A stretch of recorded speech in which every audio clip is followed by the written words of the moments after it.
Of course. Here's section 1 written with at least 700 words, based on the outline we created. Hashtag section 1. The Endless War. The war had raged for centuries. Across the spiraling arms of the galaxy, planets had been burned down to their cores, stars manipulated into weapons, civilizations shattered into nomadic fragments. The Rizal Concord and the Voric Dominion, two alliances so vast they were more ideas than political bodies, fought endlessly over territory, resources, and pride. No one even remembered how it started anymore. The original causes: a diplomatic slight, a murdered ambassador, the destruction of an ancient artifact, had been buried under generations of hatred and bloodshed. Technological advancement had become synonymous with weaponry. AI fleets navigated hyperspace with strategies so complex not even their creators could fully understand them. Clone soldiers were churned out by the millions, each one designed for a lifespan measured in weeks. Planets were turned into biomechanical fortresses, their atmospheres weaponized against invaders. Every weapon imaginable, and many beyond imagination, had been deployed, studied, countered, and then forgotten when new horrors were invented. Yet despite it all, no side had won. The war had become a stalemate of cosmic proportions, a grinding machine that consumed lives and worlds, but moved no closer to conclusion. It was not for lack of trying. Every final offensive, every decisive battle, ended the same way, with both sides bloodied and retreating to lick their wounds, only to begin again. There was, however, one notable absence from the galactic theater: humanity. Humans, once newcomers to the galactic stage, a young and fiercely independent species, had chosen isolation. Hundreds of years ago, as the galaxy's tensions mounted, they retreated behind a defensive barrier known simply as the Soul Bastion. This network of colossal defense stations, cloaked minefields, and event horizon generators made the solar system an impregnable fortress. The Soul Bastion was not just a wall. It was a statement. Humanity would not take part. They would not choose a side. They would not be drawn into wars they had no stake in. At first, the older galactic powers laughed at them. Cowards, they said.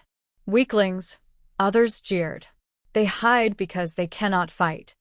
But as the years dragged into decades, and the decades into centuries, the jokes soured into nervous whispers. What if they weren't hiding because they were weak? What if they were hiding because they had no need to fight? Rumors began to swirl.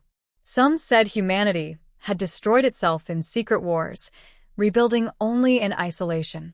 Others said they had developed weapons so terrible they chose exile over annihilation. A few spoke of dark projects, human minds merged with machines, secret experiments with time, even breaches into dimensions better left untouched. Still, for 3 centuries humanity stayed silent, until the Voric Dominion made a fatal mistake. Flush with victories over the crumbling Rizal Concord, the Voric grew arrogant. Their war machine, stretched across hundreds of light years, began eyeing the Soul Bastion. Rich with resources, largely undefended, or so they thought, and ripe for conquest.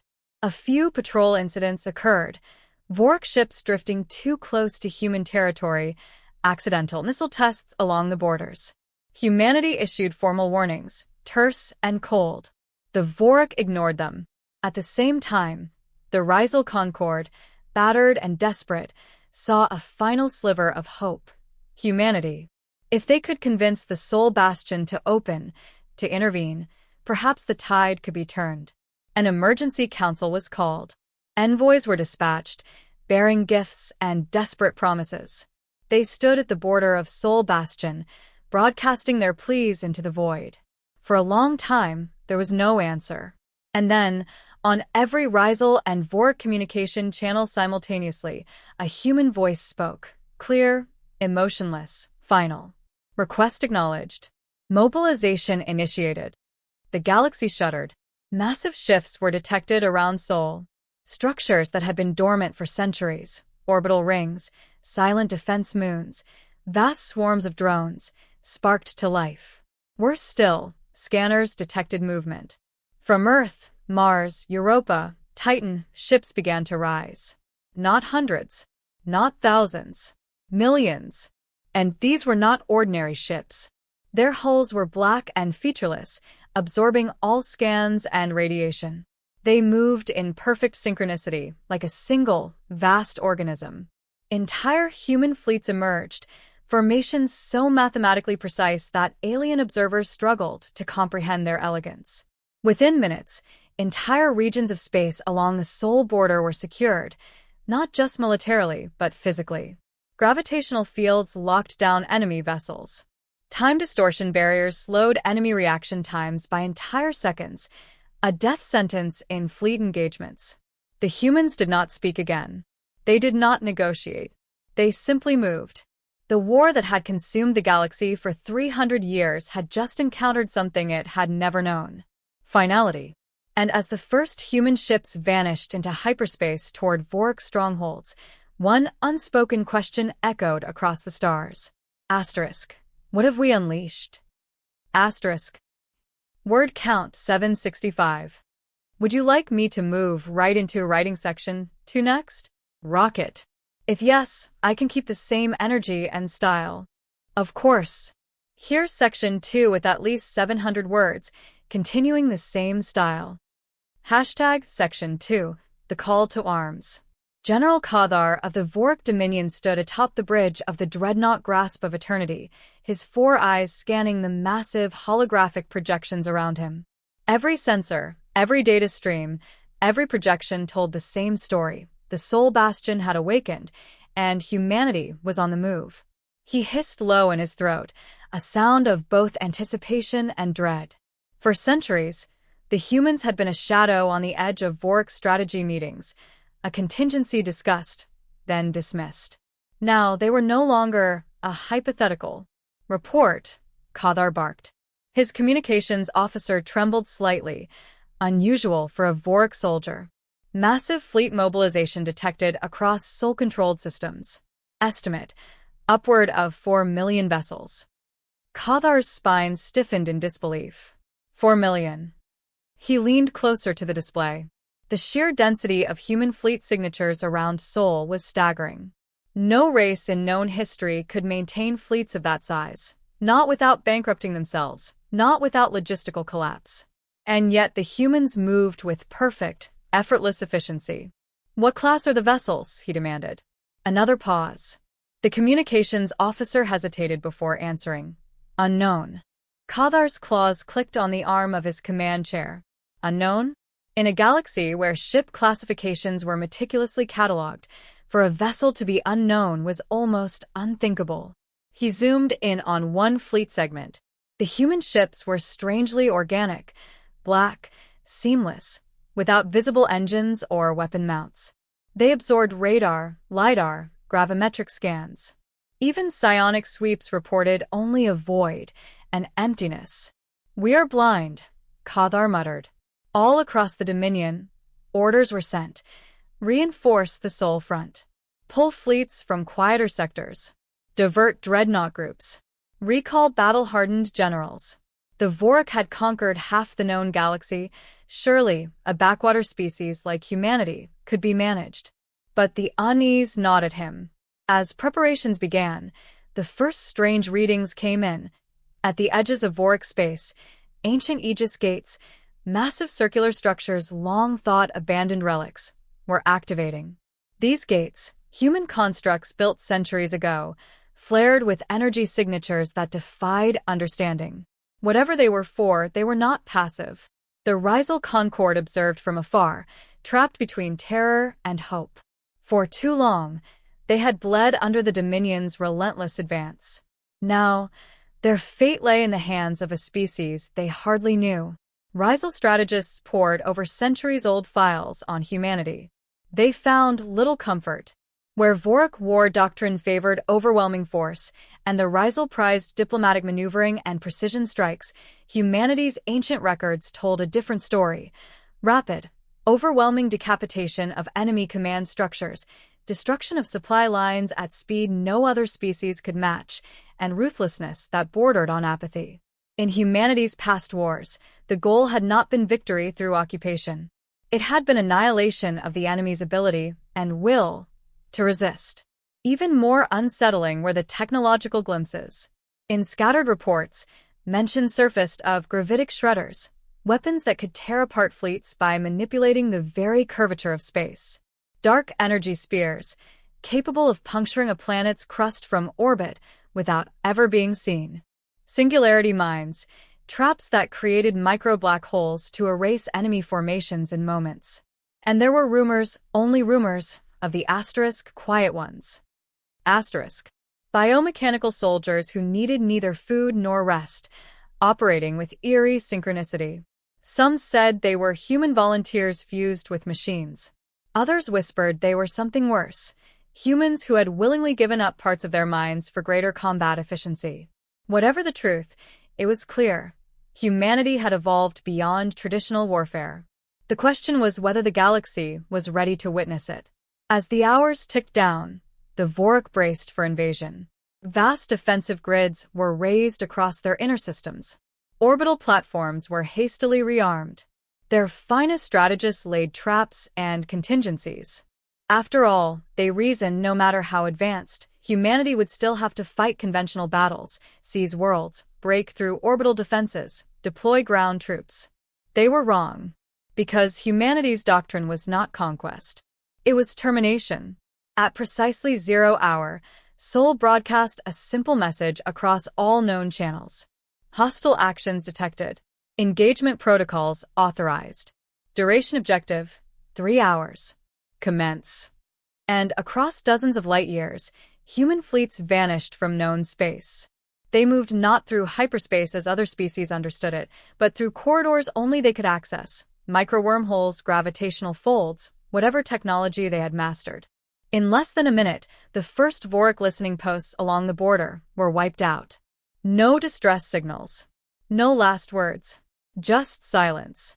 Kathar watched in horror as entire sectors went dark on his tactical map, as if swallowed by a spreading black stain.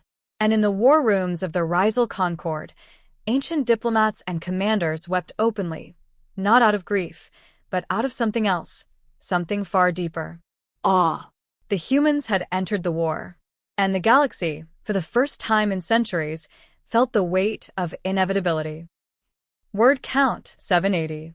Would you like me to continue and write section 3 next, where the full 3 hours of fire begins? Fire. I can keep the momentum going if you want. Absolutely. Here's section 3, with at least 700 words, continuing the story. Hashtag section 3. The 3 hours of fire. The first hour of the human intervention was a blur. It was not the chaos of battle that the galaxy was used to, the deep thrum of ship cannons and the sparks of energy shields flickering out in explosive bursts. No. The humans brought something different, efficiency so cold, so precise, that it felt more like a surgical procedure than a conflict. It began with a quiet hum, almost imperceptible at first. Then, from the vast edges of the Vorik and Rizal fleets, the fabric of space itself seemed to ripple. It was subtle, like the shiver of an invisible hand tracing through the void. And then the first wave came. No warning. No engagement. Just the sudden appearance of ships, sleek, black silhouettes that seemed to manifest out of nowhere. They glided through the vacuum, moving faster than the eye could track, faster than the ships of the great war fleets of both empires. Vorik commanders were the first to respond, their automated defense systems flaring to life. But it was already too late. As human ships entered their firing range, a bizarre phenomenon occurred. The Vorik ships' weapon systems began to fail, their targeting computers malfunctioned, their engines sputtered. What should have been a routine engagement turned into confusion and disarray. The enemy ships, human ships, didn't fight like anything the Vorik had encountered before. They didn't fire conventional weapons. They didn't use shields in the traditional sense. They seemed to be manipulating space itself. And then it happened. The first Vorik dreadnought, a massive flagship known as the Ravager, shuddered and buckled under an attack that no one could understand. A wave of intense gravitational force surged from a human ship, bending the very fabric of space around the dreadnought. In an instant, The ship was no longer where it had been. It was twisted, compressed, the structure crumpling as though the laws of physics themselves had been rewritten. No explosions, no fire. Just a disappearing of matter, as if the ship had been reduced to a singularity, a point where space itself was bent to human will. The dreadnought simply ceased to exist in the form that it had once known. One moment it was there, the next it was gone, swallowed by the very space it had occupied. The message was clear. Resistance was futile. And it wasn't just one ship. One by one, other Vorik capital ships fell, each to the same unknown technique. They vanished without warning, like predators in a vacuum, hunted and erased by a force that left no trace but the absence of their existence. At the same time, another wave of human ships struck from another direction. They didn't need to shoot at all. Instead, they deployed what could only be described as void nets, invisible, quantum-entangled fields that completely severed all communication between the enemy fleets. No distress signals. No coordination. The Vork's advanced command networks became nothing more than static, their orders rendered meaningless. The human ships didn't engage with the same protocols that the Rizal and Vorik used. There was no cataclysmic fireworks display of missiles and plasma beams. No. The human ships, like shadows of a darker purpose, targeted the very hearts of the enemy's military structure. Their weapons were untraceable, subtle, but devastating. An entire fleet of Vorik vessels was cut off from its command, its communications destroyed, its officers unable to even issue orders. It was as if they had been reduced to nothing more than blind, soulless tools. As the second hour unfolded, the horror only deepened. Rizal forces, in their desperation, made their move. They had been hoping for the opportunity to fight back, but by now, they too realized they were facing a foe like no other. They attempted a counterattack, but the human ships were everywhere, appearing out of nowhere and moving faster than the speed of light itself. They didn't need to be everywhere. They were everywhere because they had mastered the impossible.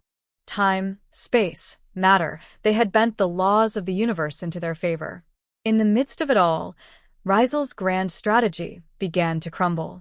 Ships began to move erratically, unable to respond to the new tactical reality they were faced with.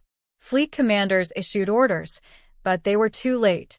The humans didn't fight on the same plane. They didn't fight like warriors. They fought like architects of destruction. Entire systems of command were erased in seconds. The heart of the Rizal's war machine was cut out with brutal precision. Ships were disabled, without a shot being fired. Soldiers felt their systems suddenly freeze, their life support cut off without warning. No explosions. No firestorms. Just a quiet, absolute death. By the end of the second hour, the galaxy was at the mercy of the humans. Only fragments of the once proud fleets remained. The tide had not turned. It had been obliterated. All that remained was the aftermath. And then, the humans broadcast their final warning across the shattered fleets. Cease hostility. Withdraw forces. Dismantle military operations.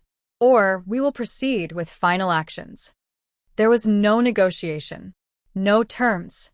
No surrender in the usual sense. There were no speeches, no demands beyond that cold directive. Humanity was not here to debate. They were here to end the war. The final hour was one of silence. For the remaining forces, any thought of resistance had been stripped away. Their commanders were gone. Their fleet was shattered. Their will had dissolved in the face of humanity's unrelenting perfection. And still, no one had seen them fight. There was no engagement with the standard weapons of war. The humans did not need to engage in the theatrics of conventional combat. The war was won before it had even begun. Somewhere, deep within the heart of the human fleet, there was a brief, simple thought. One that, despite the terrifying power displayed, had not been forgotten. Victory was not just about force. It was about decisiveness. By the end of the third hour, only one question remained. Who, if anyone, would still dare to challenge humanity? Word count 830. Would you like me to continue with Section 4, the aftermath and the beginning of a new era? Let me know if you'd like me to go deeper into certain aspects. Milky Way. Certainly. Here's section 4, with at least 700 words, continuing the story. Hashtag section 4. A new era begins. In the hours after the last of the enemy fleets had been neutralized, the galaxy was left in stunned silence. It was as if the very fabric of space had been paused, frozen in the wake of humanity's intervention. The star systems that had once been dominated by the Rizal Concord and the Vork Dominion were now eerily still. The chaos, the fear, the seemingly endless conflict, all of it had been swept away in the span of just 3 hours. It was not a victory born from bloodshed or fire, but from an overwhelming, merciless efficiency that few could comprehend. Humanity had not just won the war. They had ended it. The Rizal and Vork fleets were no longer a threat, not through a battle of attrition, not through a war of conquest. They were defeated in the most final, absolute way possible, without a chance to retaliate, without a chance to even fight back. Across the shattered remnants of both alliances, the message was clear. Surrender.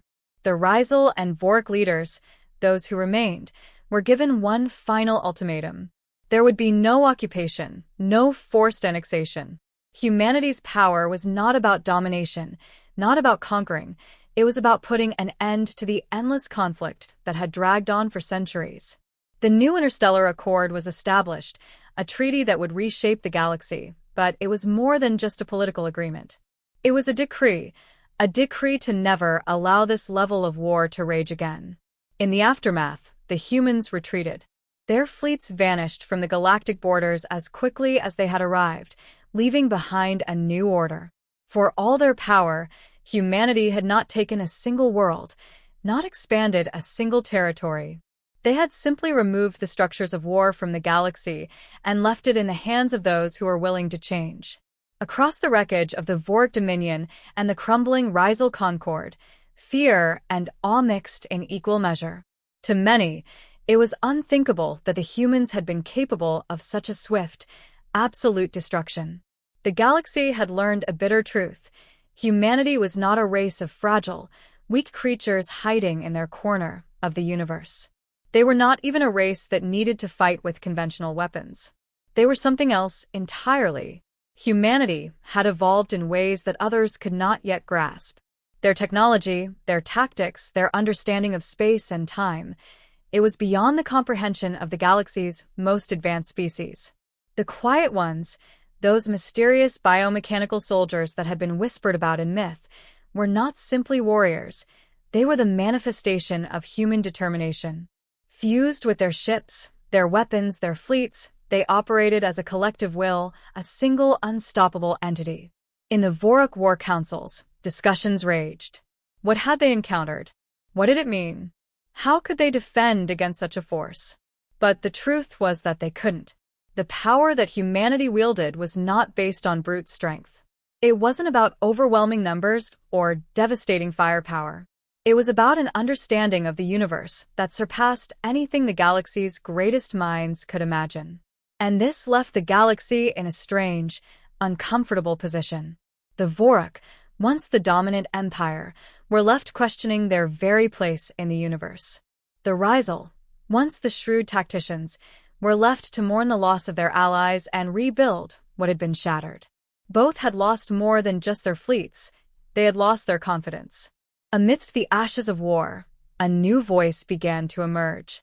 The Interstellar Accord, the peace agreement established by humanity, was not just a diplomatic document. It was a symbol of the new order. The humans had not come to conquer. They had come to end the war, to impose a lasting peace on a galaxy that had known only destruction for far too long. As the representatives of the Rizal and Vork signed the accord, there was a somber realization. They were not doing so out of choice, but out of necessity. They had no other options. The humans had won, and they had no intention of ruling the galaxy. The galaxy, now broken, was left to pick up the pieces. And yet, for all the devastation that had occurred, something new began to stir. There were whispers in the halls of Rizal's shattered government and in the dimly lit council chambers of the Vorok. Among the defeated, there were those who began to see the truth of humanity's actions. There was something deeply profound in how they had ended the war, with such finality, such quiet authority. Humanity's intervention was not a matter of greed, nor of desire for power. It was a message. War is a flaw. A new order had been born, one where the age of endless war was over. No longer would galactic empires bleed each other dry, for petty reasons. No longer would entire star systems be turned into battlegrounds. The universe had been given a second chance, and the humans would see to it that it would not fall back into the old ways. But what did this mean for the future? There were many unanswered questions. Would the galaxy be able to live in peace? Or would the scars of centuries of war fester, only to give birth to new conflicts? Humanity had only one answer for now: hope. As the last of the Vorik and Rizal military forces disbanded, their fleets returned to their homelands, and their leaders began the slow process of rebuilding. There was a strange quiet that settled over the galaxy. It was a quiet not born from fear, but from the realization that a new chapter was beginning. And for the first time in 300 years, the galaxy could breathe. Humanity had not conquered. They had corrected the course of history. And now, for the first time in centuries, the stars were free from the shadow of endless war. Word count, 860. That concludes the final section. The galaxy is now at peace, but the future holds many questions. Would you like to expand on any part of the story or explore more aspects of the aftermath? Let me know what you think. Shooting star.